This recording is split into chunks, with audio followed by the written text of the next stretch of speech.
Assalamualaikum warahmatullahi wabarakatuh. Alhamdulillahirabbil alamin wassalatu wassalam ala nabiyyina Muhammadin wa ala alihi wa sahbihi ajma'in. Rabbi shrah li sadri wa yassir li amri wahlul 'uqdatam min lisani yafqahu qawli. Pemirsa BCB TV yang dirahmati Allah Subhanahu wa taala, kita memulai kembali serial kajian adab seorang muslim, serial kajian adab seorang muslim sehari-hari kita. Kemarin pada 3 pertemuan yang lalu kita telah menyelesaikan adab seorang muslim ketika tidur, ya, ketika tidur. Dan pada kali ini kita akan memulai adab selanjutnya, yaitu adab ketika buang hajat. Adab ketika buang hajat.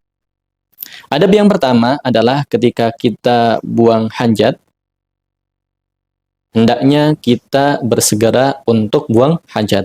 Maksudnya ketika kita merasa ingin buang air besarkah atau ingin buang air kecilkah, maka ketika kita merasa seperti itu, maka segera mungkin kita buang hajat. Karena ini tentunya terdapat kebaikan-kebaikannya di sisi medis, di sisi kesehatan. Kemudian adab yang berikutnya adalah hendaknya ya kita menjauhi 3 tempat yang bisa kita ketika kita buang hajat di tempat itu terlaknat. Yang mendapat laknat ketika kita buang hajat di 3 tempat itu. Apa 3 tempat itu?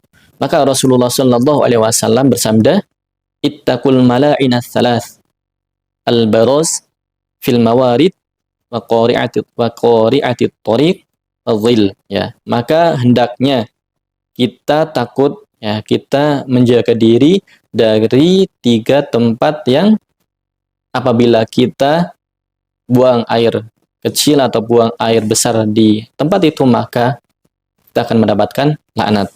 Seperti itu. Maka apa 3 tempat itu? Itu al-baraz fil mawarid. Itu buang air di sumber mata air. Maka ketika seorang buang air, entah itu buang air besar atau kecil di sumber mata air, maka orang yang seperti ini akan mendapat laknat, ya. Hati-hati. Kemudian waqari'atit thariq, yaitu di jalan, ya, di jalan. Maka hindari kalau ada orang, ya, sukanya buang air kecil di jalan, di tengah jalan, maka jangan ditiru. Jangan ditiru karena ini perbuatan tidak baik. Fadhil, yaitu tempat berteduh manusia, tempat berteduh. Maka 3 tempat ini hendaknya kita hindari ketika kita membuang hajat. Jangan sampai kita buang hajat, ya, di sumber mata air, kemudian di jalan, kemudian di tempat berteduh orang, ya. Hindari ini. Karena ketika kita melakukan buang hajat, ya, ketika kita buang hajat di 3 tempat ini, maka kita akan mengganggu, ya, kita akan mengganggu orang-orang yang akan jalan di situ, orang-orang yang menggunakan mata air, ya, mata air di situ, menggunakan air di sumber mata air tersebut, kemudian orang yang berteduh di situ, maka akan menyakiti sekali, ya, bagi orang-orang yang seperti ini. Maka, ya, itu akan dilaknat oleh Allah Subhanahu wa taala. Maka hati-hati, ya, jangan sampai kita buang air ataupun buang hajat di 3 tempat ini. Kemudian adab yang berikutnya adalah tidak membawa sesuatu, ya, tidak mengucapkan atau membawa sesuatu yang berkaitan dengan nama Allah dan nama Nabi Muhammad Shallallahu Alaihi Wasallam ke dalam kamar mandi, ke dalam toilet.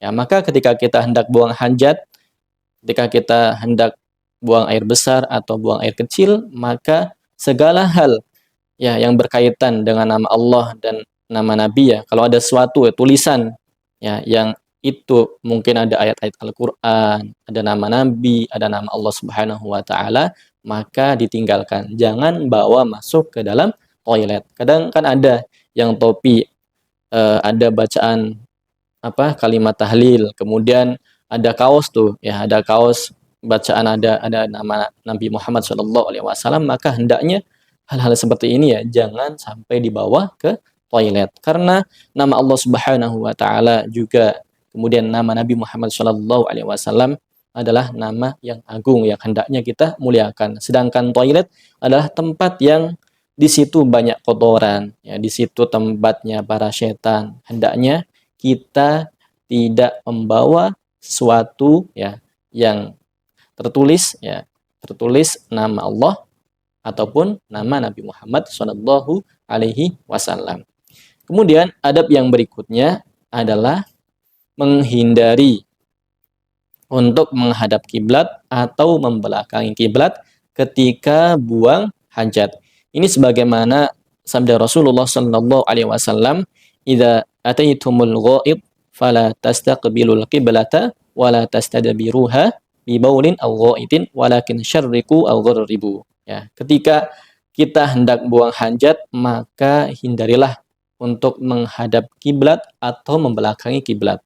Akan tetapi para ulama menjelaskan ya, di antaranya adalah Imam Nawawi itu menjelaskan menghadap kiblat ya, pelarangan menghadap kiblat dan membelakangi kiblat ketika buang air ataupun buang hajat itu berlaku ketika kita buang hajat di tempat yang terbuka, bukan tempat yang tertutup. Ketika kita buang hajat di tempat yang tertutup ya, kalau toilet masa kini ya, toilet sekarang kan tertutup semuanya, ya maka itu tidak mengapa ya, tidak dilarang. Jadi boleh ya ketika kita di dalam kamar mandi, di dalam toilet yang tertutup, ya, tertutup oleh tembok-tembok ataupun yang lainnya, maka itu diperbolehkan untuk menghadap kiblat dan membelakanginya. Pelarangan ini ya, ini adalah khusus ketika di luar ruangan ya, ruangan yang terbuka, bukan di dalam ruangan. Demikian adab ya, sebagian adab ketika buang hajat ya, ada beberapa adab yang tadi Ustadz sampaikan pada pertemuan kali ini. Semoga apa yang disampaikan bisa bermanfaat bagi kita dan bisa kita amalkan. Wassallallahu ala nabiyyina Muhammadin wa ala alihi wa sahbihi wasallam. Assalamualaikum warahmatullahi wabarakatuh.